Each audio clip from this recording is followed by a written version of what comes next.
My name is Ian Alden. Thank you very much for joining us for today's presentation on the differences between independent contractors and employees. So we're going to start, I've broken this into three rough sections. We're going to start with sort of the legal definitions, because that's really what we're here for, kind of the nuts and bolts of what is the difference between an employee versus an independent contractor. We're going to start by looking at some of the different tests that are applied, whether the tests, by the Department of Workforce Solutions, Department of Labor, or both in some cases. There's a lot of interplay, there's a lot of overlap that we'll cover.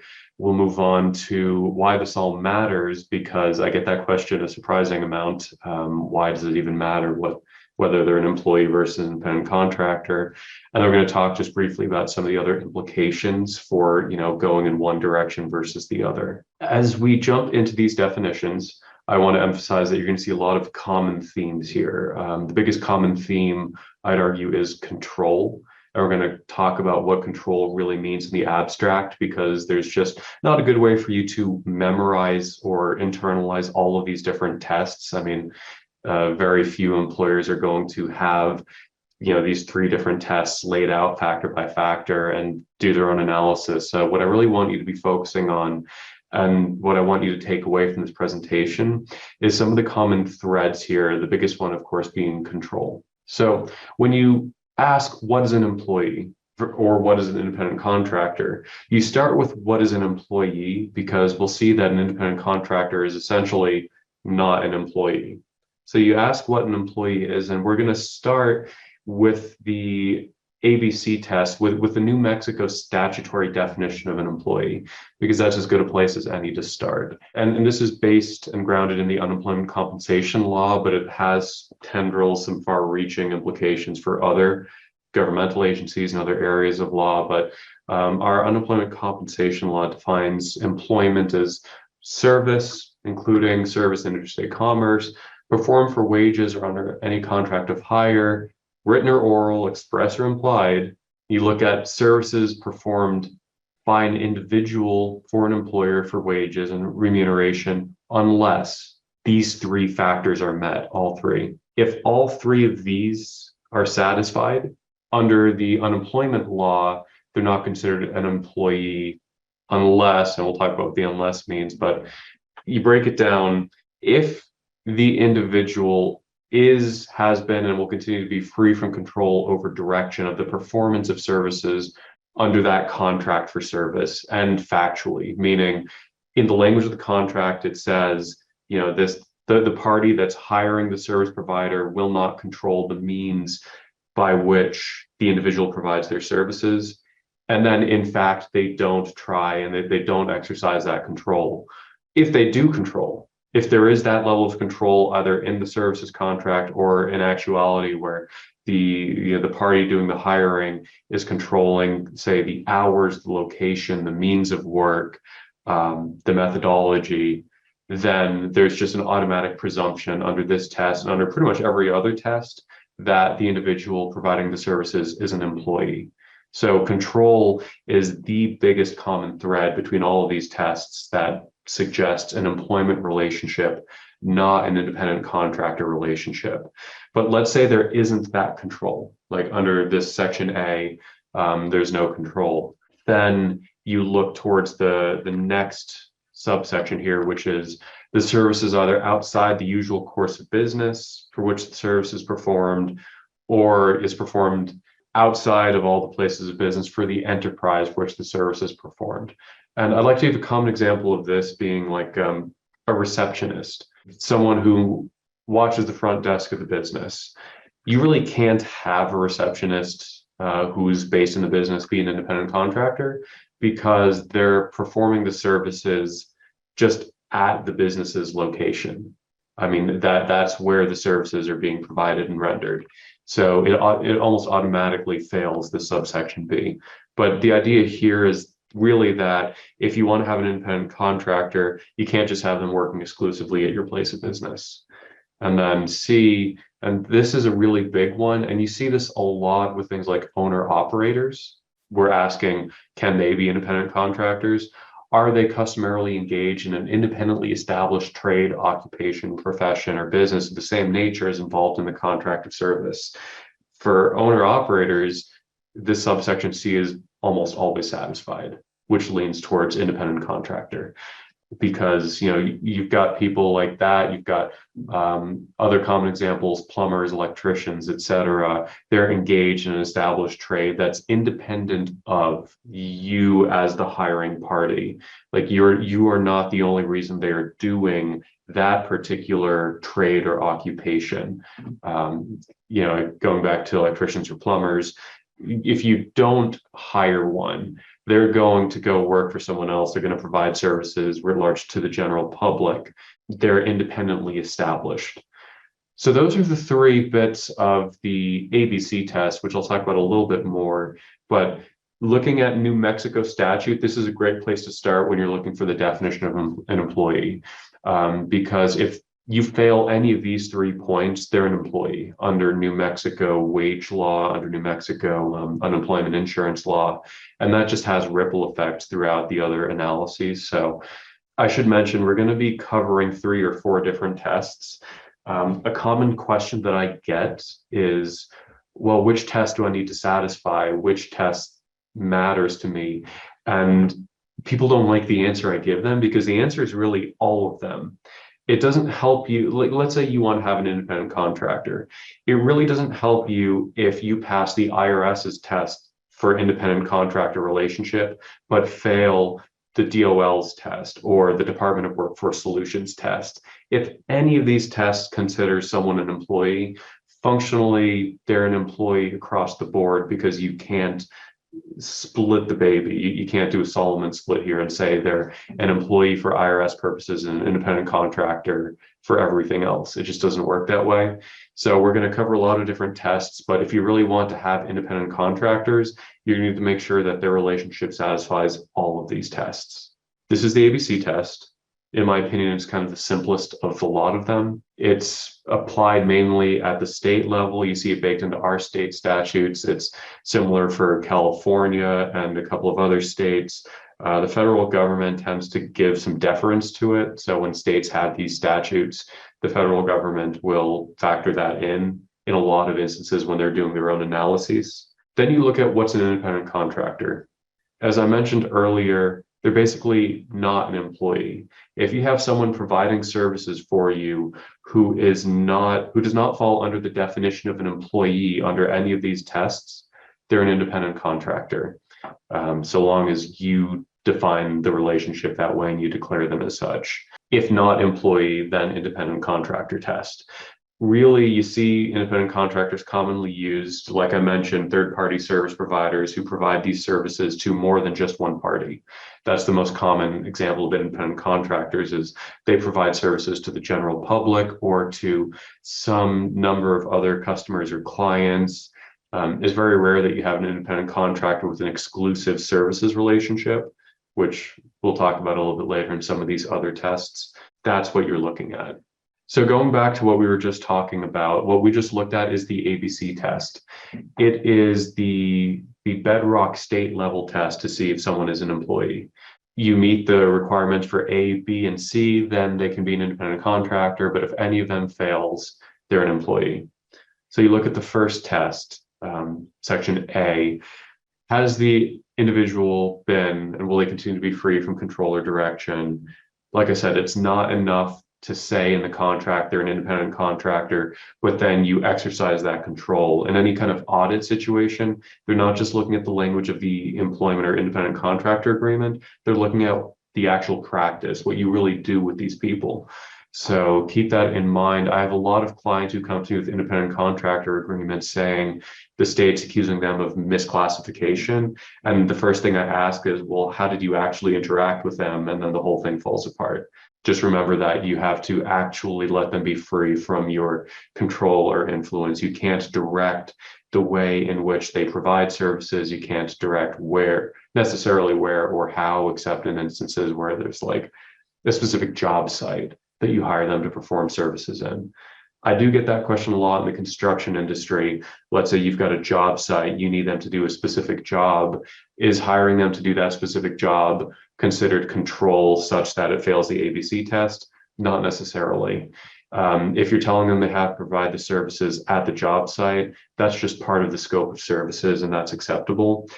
If you are directing at kind of like a micromanagement level how they provide the services, the methodologies, the means by which they do what they do, then that is control. And it's a complicated nuance to grasp, but you just have to really look at each individual situation and make sure that you are not micromanaging or directing with specificity how they do their job. The second part of the ABC test, outside the usual course of business for which the service is performed, a common example of this is if you are, let's say you are in the retail business, like you are selling home goods, and you try and staff your store with independent contractors who are going to work at the store and sell your home goods for you. They're essentially engaged in the same business or enterprise that you are, and they're doing it on your behalf. You typically fail the part B of the ABC test then. There's some weird nuanced exceptions to this when you've got vendors providing their own contractors who are selling on your sales floor, but that's a very different dynamic or relationship. Part B of the ABC test, in my opinion, is the most murky. It's kind of the most convoluted of them. But the gist of it is, you can't sub in independent contractors where you'd very conventionally have employees. And I use the examples of cashiers, receptionists, and on-premises sales staff as the big three. And then the third part of the ABC test, they have to be, in order to be an independent contractor, they have to be customarily engaged in that independently established trade, occupation, profession, etc. Independently established is a really interesting bit because the state gets a little weird if you are getting them established into that trade or occupation so that they can service you and your company uniquely or exclusively. You're going to fail this part of the ABC test then because they're not independently established at that point. Really, independent contractors, they should have already been in business prior to you hiring them, is the way I like to frame this for people. Tradespeople pretty easily clear this hurdle. Owner operators are another great example. When in doubt, look for case law. I say that just because the devil's in the interpretation when it comes to this ABC test. So there's one case that I'll cover in a little bit that kind of walks you through some of this stuff. I want to move on to another test that has broader implications. The ABC test is very much a state level test for our state level governmental agencies and programs, unemployment insurance, Department of Workforce Solutions, et cetera. But there's another test that you need to know. I like to call this the once and future test because there's a rule in place right now that superseded this, that's about to get superseded by this. We're essentially going back to this, but it's called the economic realities test. This has been the test that's been applied in federal jurisprudence and federal case law and by the DOL and federal agencies for going on 70 years, give or take. I mean, it's been in place for a long time in various iterations. Our DWS, or Department of Workforce Solutions, does consider it alongside the ABC test. So on the off chance that you satisfy the ABC test but don't satisfy this, DWS is still going to consider someone an employee. So like I said, at the end of the day, you need to satisfy all of these tests for someone to be an independent contractor. The economic realities test, it's similar in a lot of ways. The common theme, again, is control. You look at the extent to which the worker services are an integral part of the employer's business. Do they perform the primary type of work that the employer performs for their customers or clients? This is part B of the ABC test. Basically, does what the independent contractor is doing so closely aligned with what the business is doing that they're not considered distinct or separate? Common example, again, is salespeople. Another common example is management. It's a really weird thing to try and hire an independent contractor to manage your employees. As a general rule, I tell people don't do it. because they are A, being controlled to some degree by you as the upper management, and B, they are becoming an integral part of your business such that you're going to fail part one of the economic realities test. You look at the permanency of the relationship. Independent contractor relationships are by their nature transient. They're not meant to be ongoing for forever. I mean, they can have an unlimited duration, but the idea is that they're ultimately temporary. You can sub out an independent contractor, and typically you will. It's a little weird because permanency of the relationship, I'd say this is weighted maybe a little bit less if you have a long-standing independent contractor relationship, but it's still something that they'll look at. If you've used one person as your independent contractor for 20 years and they're providing substantial services for you, that weighs in favor of misclassification. It suggests that maybe they're really an employee. Number three, the amount of the worker's investment in facilities and equipment. Are you covering the independent contractors' equipment costs, materials and supplies for construction for a job site? That's somewhat normal, but equipment is not. So if you're buying equipment for the independent contractor to use in the provision of services, that suggests employment. Typically, you want the independent contractors to use their own tools or equipment. You look at the nature and degree of control by the principal. Again, this goes back to part A of the ABC test. Control. Who really has it? Who's dictating the hours worked, quality control, the means and methods of services provided? You look at, does the worker work for any other companies? It leans in favor of independent contractor dynamics if they work for multiple companies.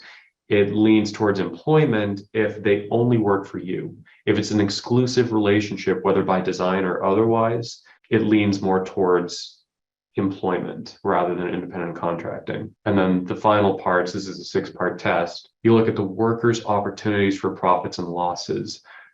This is a fun one. Put a pin in this because this is at the heart of a recent change that's getting rolled back on the federal side. But you look at the worker's opportunity for profits and losses. For example, did they make any investments? Can they earn a profit by being more efficient? For example, if you hire an independent contractor, if you subcontract out on a job, you're typically subcontracting for a set amount of money, and then that subcontractor, they can spend as much or as little as they want on labor costs as long as they get the job done to spec. And so you look at, do they have that kind of flexibility? What is their skin in the game, and what is their opportunity for profit or loss? If their labor costs exceed the amount they're getting paid for the job, who bears the risk of loss? If it's you as the hiring party, that leans more towards employment. If it's them as the contracting party, that leans towards independent contractor dynamics. 6, the level of skill required for performing the job, the amount of initiative, judgment, or foresight. This is a test that cuts both ways a little bit, but the way I like to look at this is if you're hiring someone for a very menial job or an entry-level job that doesn't really require prior training or expertise, again, I go back to like receptionist or something like that, where they kind of learn on the job and there's not really a base level of training that you need to do the job. That leans more towards employment. Independent contractors, you typically hire them because they have a unique skill set that can't be done by any general employee. You go back to tradespeople, you go back to construction subcontractors, things like that. Is there a reason why you would hire them as an independent contractor? And then, of course, this kind of dovetails with section C of the ABC test. Do they have their own independent business? Let's put a quick breaker there, because those two tests, the economic realities test and the ABC test, taken together, govern a lot of state agencies and how they view the employer versus independent contractor debate. They're going to apply those two tests. The weighting, in my opinion, on each of the factors is a little arbitrary. Like, you might see them make an argument that one factor is overriding. Typically, that's going to be either control or the independent business, like A or C.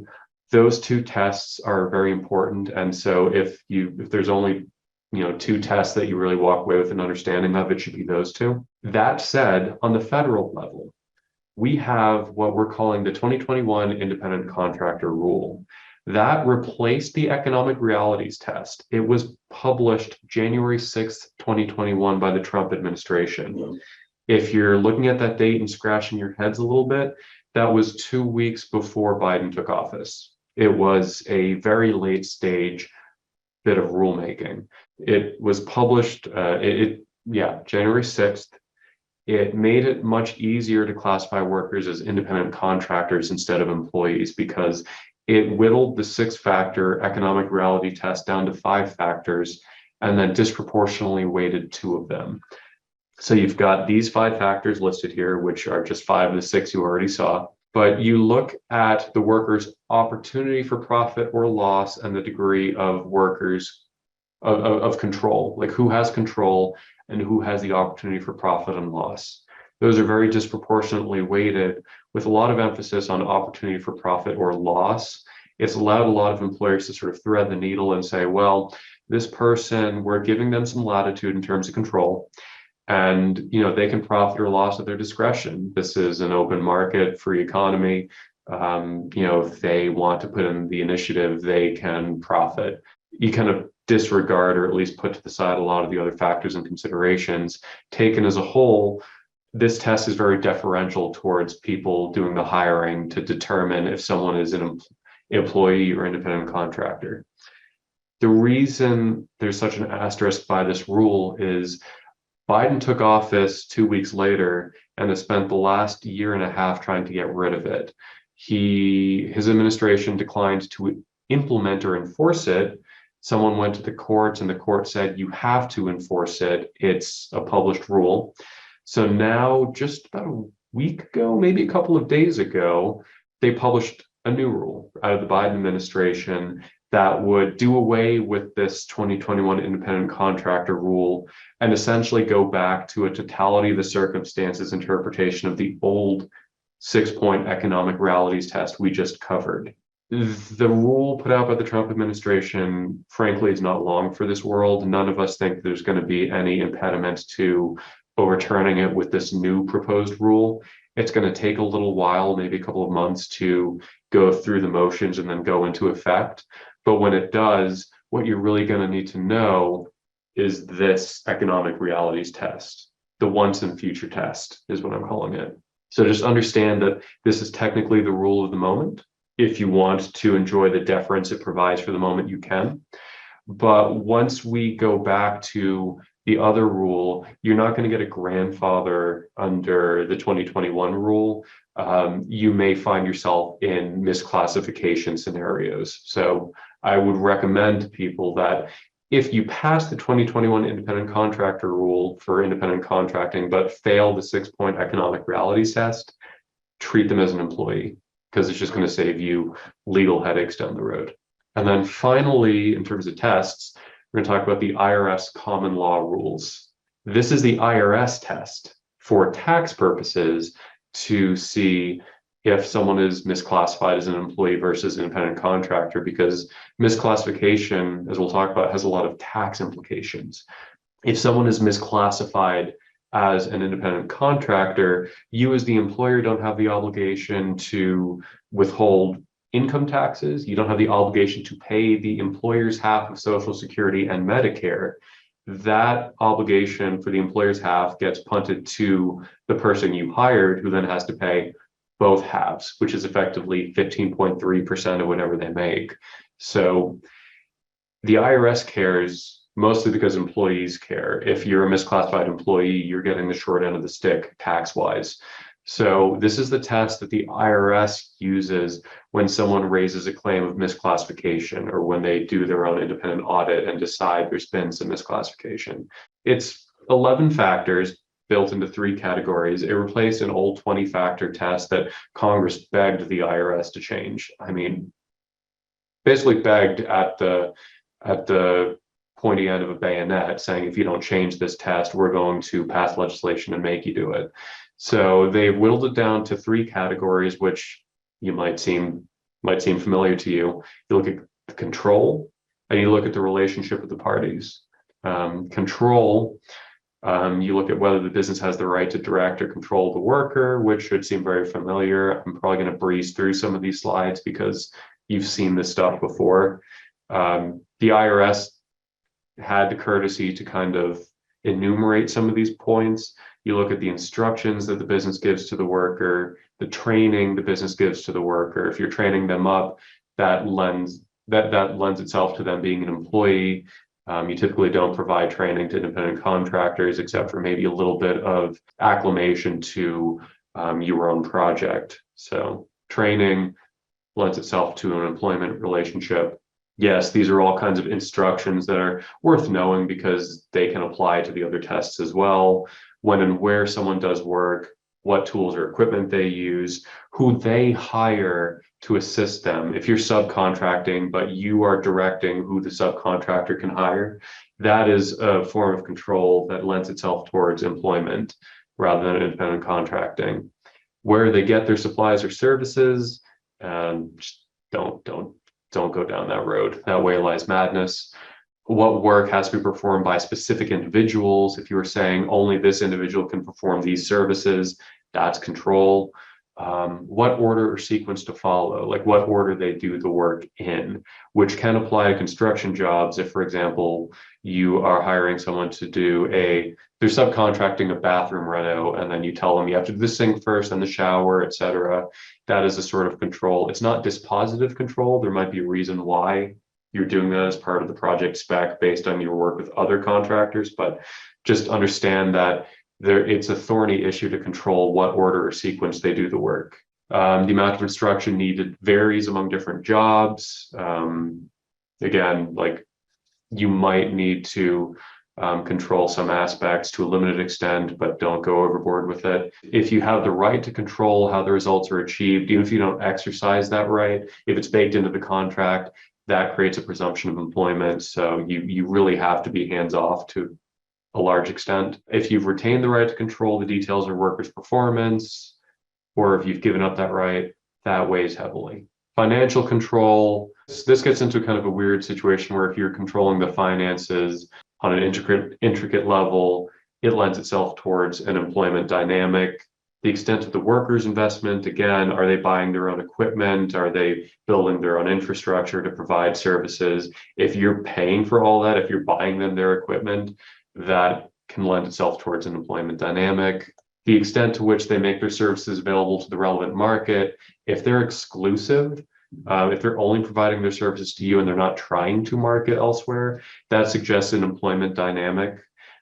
If you have exclusivity in the contract, or if you do something really bad idea, if you try to put a non-compete or something in the independent contractor agreement, that can lend itself really towards inference of an employment dynamic. They have to be able to market their services elsewhere to be considered an independent contractor. And then how the business pays the worker. This matters. You can't have them be W-2 if they're independent contractors. You can't pay them typically on an hourly basis, except for certain service providers like lawyers, doctors, etc. I mean, you can't have them be W-2 hourly or salaried. Independent contractors is the gist of this. And again, you go back to what the extent to which they can realize a profit or loss.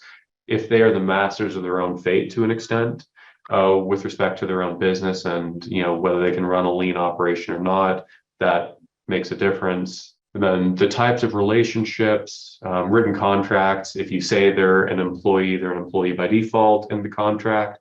If you say they're an independent contractor, that suggests an independent contractor relationship, but you still have to look at these other tests.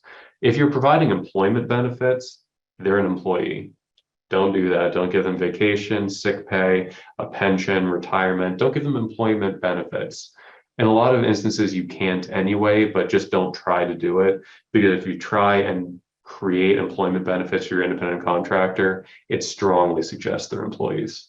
And then again, the permanency of the relationship. If it's permanent, of an indefinite duration, it suggests employment. The extent to which services performed by the worker are a key aspect of the regular business. Again, this is part B of the ABC test.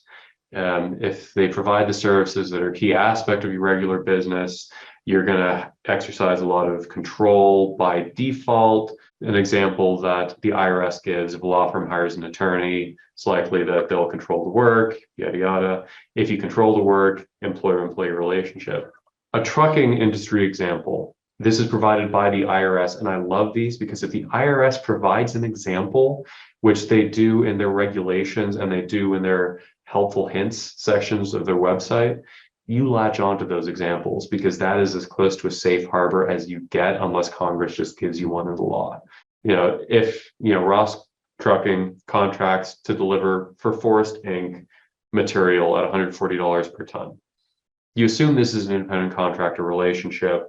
They're not paid for anything that isn't delivered. Jan Rose might, lease another truck and engage a driver to complete the contract. She might subcontract. All of these expenses of the business are covered by the trucking company, not by the client or customer. All the equipment is owned or rented by the trucking company. They pay for the maintenance. None of the drivers are provided by the customer or client. They're a very clear-cut independent contractor. And this is what you like to see. You like to see these clear and obvious examples, and you want to be on this side of things. You don't want to be in the murky gray area where maybe you're asking the customer to provide the truck, or to provide drivers for the truck, or to provide insurance, or to provide maintenance. No, you want to have a clear distinction between the hiring entity and the business being hired. There's some case law. I'm going to skip through this in the interest of time.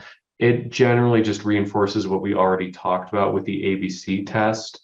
The state court has really just looked at this thing, and they have weighed in that it's a valid test. It still applies today, even though it's kind of an old test. It's now baked into statute, and so the interpretation. The short version is it's pretty deferential to the government entities, but it's not entirely deferential. If you can make a good showing that you've satisfied these tests, and then a government agency says, no, you've misclassified them anyway because we feel you have, you can win in court. And I think that's really the biggest takeaway from case law. This case right here, it's a 1986 case, but it suggests that you do have recourse if you have independent contractors and some government agency says, we think they're employees. Why does it matter? And this is kind of important thematically for today's presentations. A lot of RFPs and contracts have employment-related goals and metrics. DBEs are often expected to comply with or participate in those goals or metrics. Employees virtually always count towards these. Independent contractors rarely do, and I put a little asterisk here because there's been a bit of confusion coming out of the FHWA as to how much leeway they'll give a DBE that uses independent contractors because they can't necessarily afford a proper full-time staff of employees. There is some latitude there, which I can't really get too much into, but it has to do with control, essentially the exercise of control, the ability to exercise control. By and large, though, employment-related contract goals typically require the actual employees and not independent contractors.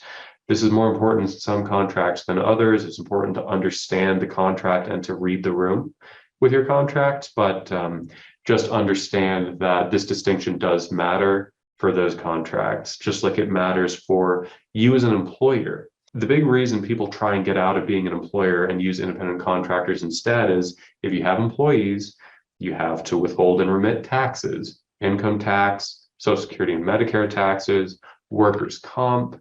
You have to get workers' comp insurance. In this state, if you employ 3 or more workers, though I recommend you get it from the jump if you have employees, because you don't want to have 2 employees, no workers' comp, and one of them gets injured. You have to pay into the federal and state unemployment insurance schemes.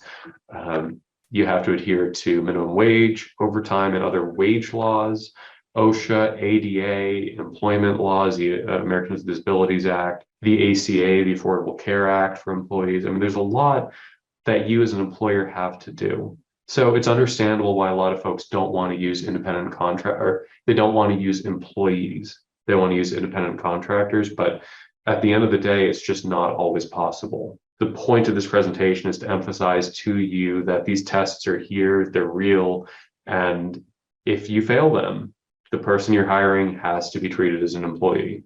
If you treat them as an independent contractor anyway, you do so at your own peril, because misclassification comes with a lot of penalties and fines and often back due taxes and so on. So really, if they're an employee, treat them as an employee. Like I said, the government has a lot of interest in this, a lot of governmental entities.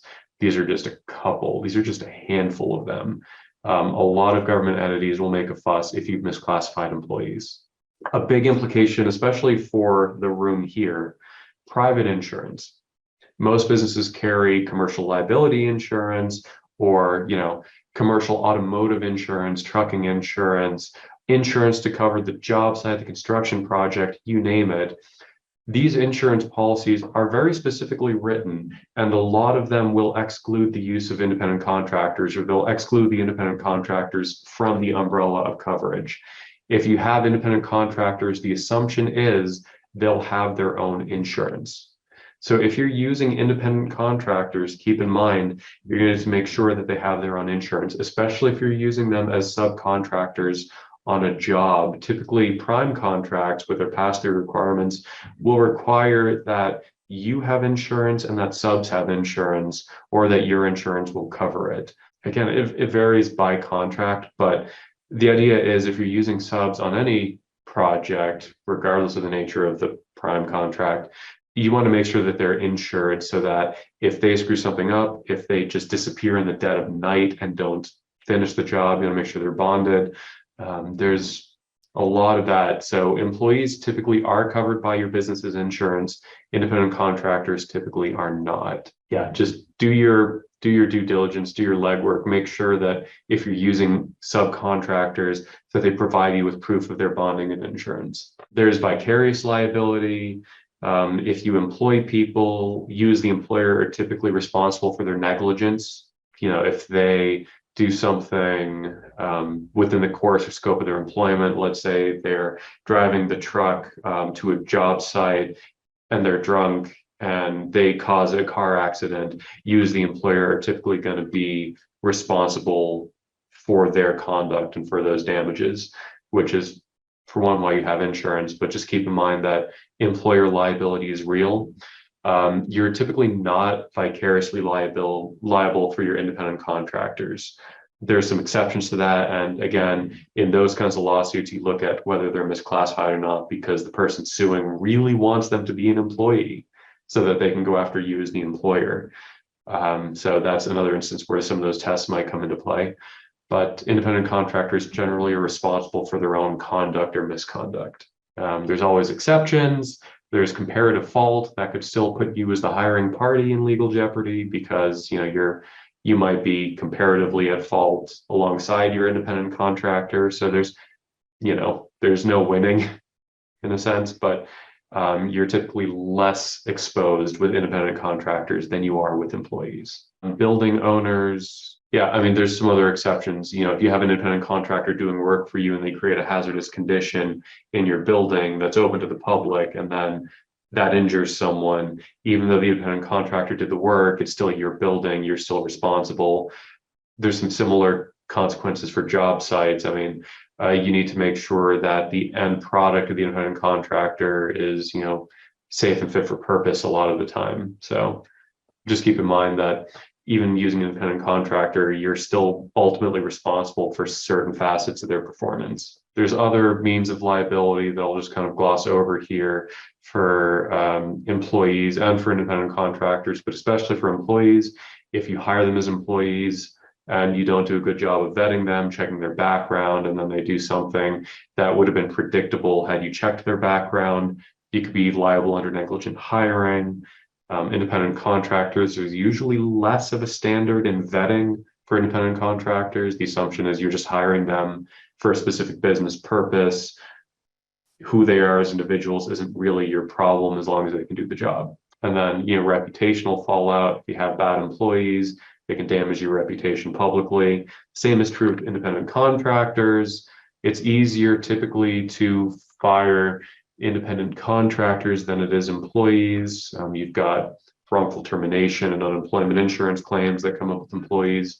Independent contractors, wrongful termination might be a breach of contract if you're promising to keep them on for a term. So you're not going to win either way with this. Just understand there's differences between them. There's no one that's better as far as how you get rid of them, in my opinion. And finally, job references. You have some legal cover if an employee asks you for a job reference, or a new employer of theirs. There's a statutory exemption for defamation if you're providing an honest job reference, as long as you're not doing it with malicious purpose and you're not violating any of their civil rights, namely the ADA, HIPAA, anything like that. If you're just providing a good, honest job reference for a former employee, you're basically shielded from defamation or liability for doing it. Independent contractors, if you hire an independent contractor and they go to a new customer or client and they ask you for, an analysis of their work, like how were they, how did they do, and you give them the honest truth, they were terrible, they showed up drunk to the job site, you could be at risk for defamation lawsuits. There's no shield for independent contractors. So just a little tidbit of info there. Be careful giving job references for independent contractors. Finally, some FAQs. These are questions that I've gotten recently. Is it a good idea to cover independent contractors under a workers' comp plan? Generally, no. In fact, most workers' comp plans exclude them in the first place. Including them may lend itself towards the perception that they've been misclassified. Workers' comp plans really are for employees. You typically won't see them used for independent contractors, and often they can't be. Can I provide independent contractors with the equipment needed to operate? As we just covered, you really shouldn't. Can you, in some cases, yes, but you really shouldn't because it weighs in favor of an employment relationship. Does a pass-through requirement in a prime contracting requiring that subs be bound by the applicable agency rules mean control? Like, is that an assertion of control such that they're employees? No, it's I'd call that non-contributing, or it really, optics-wise, it suggests that they really are subcontractors because you are doing the minimum required under contract to keep them in line with the prime contract, which suggests that apart from that, you're really not exercising control. You're putting the onus on them to comply with these rules as a matter of contract. It's a weird nuance, it's a weird needle to thread, but no, you shouldn't be afraid of including the relevant pass-through clauses. And now we get to Q&A. I see someone already asked the counter, should I provide workers' comp for my subs? No, if they are in fact independent contractors or subcontractors. What if my firm is the only client the sub has by choice? They are retired. That's a good question. That's not dispositive because they still have the option or means to market themselves more broadly if they choose to. However, while it's not dispositive, it does weigh in favor of employment versus independent contractor, because if they're exclusive by choice, you look at the nature of the relationship between the parties under the IRS test and under the economic realities test, more the IRS test than the economic realities test, but at least with the IRS, they might look at that and think, well, even though they could be an independent contractor if they marketed themselves, they're really not, and they have no intention to, so they might be an employee. Again, it's not dispositive, but it doesn't work in favor of independent contracting. Do I have to have a formal contract written with my sub? Not for purposes of these tests, but just as a separate legal matter, you absolutely should. Because if you don't have a formal written contract with your sub, they can get away with a heck of a lot under the guise of, well, I'm independent and I was doing the job at my own discretion. The reason you want a written contract with your sub is because you want to be able to set minimum quality standards for deliverables, not necessarily for the tasks that they perform, but the end deliverables need to be up to a certain spec or quality or fit for a particular purpose. And then there's the whole liability thing. You want to make sure the sub is assuming liability for their work, for any harms they do to third parties, and for the conduct of their employees, for injuries by their employees. You want them to promise that they're covering their employees with workers' comp and that they will shield you from lawsuits by their employees. I mean, there's 1,000 reasons why you want a good written contract with your sub. The next question, I let my sub have flexibility, but require they comply with agency rules. Are you controlling? No, you're not controlling in that instance. It's again, it's a weird nuance, but requiring compliance with law is not control. It's essentially a CYA protocol that is widely recognized as appropriate in pretty much every contract, employment and independent contractor. Financially, it makes no sense for some of my subs to carry NMDOT insurance like professional liability due to cost. My insurance company allows coverage to trickle down. Is that okay? It is okay to an extent. This is where you start looking at the totality of circumstances. So if your insurance company allows the coverage to trickle down, acknowledging that they're independent contractors, it's still a point against you because you're providing the insurance that allows that sub to do their job. So the question then becomes, in my mind, and I think this is how the analysis would go, is that sub doing jobs for other parties? Are those other parties providing insurance for them? Are they providing their own insurance for those other parties or, the hiring entities?